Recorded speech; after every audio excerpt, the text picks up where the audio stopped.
Hello again.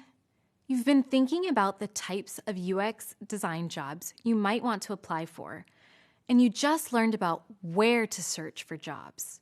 Now, in this video, you'll learn how to explore job descriptions and update your resume based on a job description.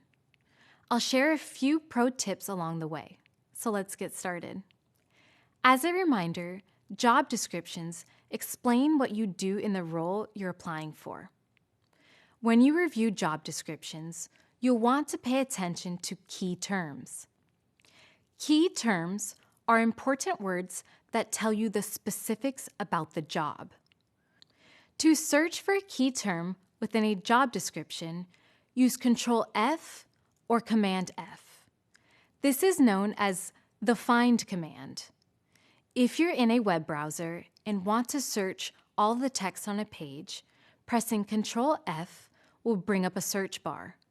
Type in that search bar and you'll be able to locate the text you've typed within the page. A lot of what you've learned through this course will help you notice key terms that other beginner designers can't. For example, words like usability study, wireframe, prototype, visual design, and ideate can hint at what the role entails.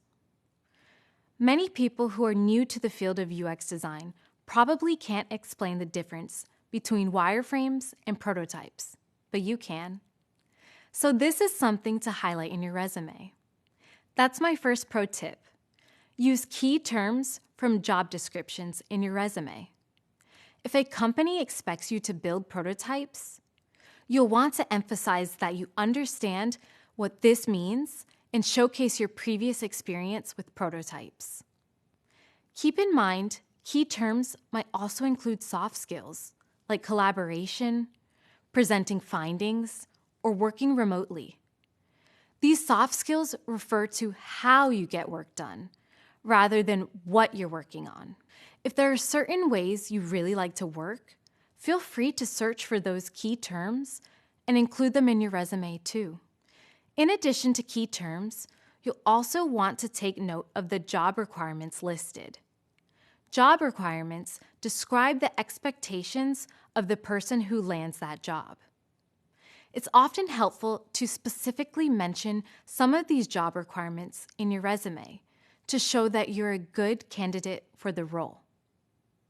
So it's similar to the first pro tip, but my second tip is to mention some of the job requirements in your resume.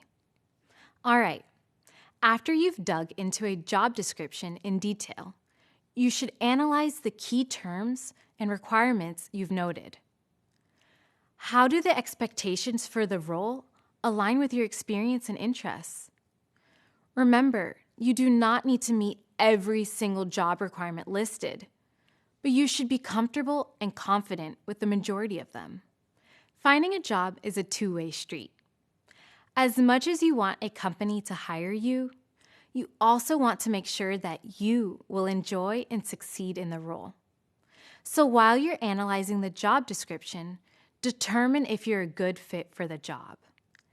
Now that you have carefully reviewed the details of the job, are you still interested in applying? Sometimes a job that seems perfect at first glance is less appealing after careful consideration.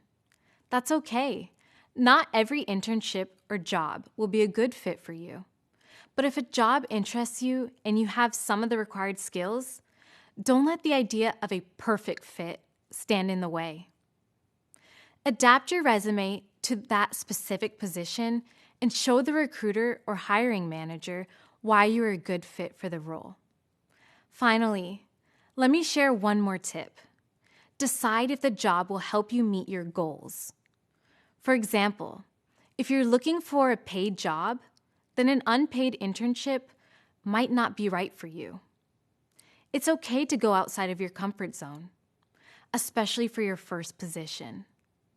But you don't want to move forward with a role that won't help you meet your short-term or long-term goals, both personally and professionally. With all of this in mind, you are ready to review some job descriptions. The more you explore, the more you'll find. So be persistent and keep searching.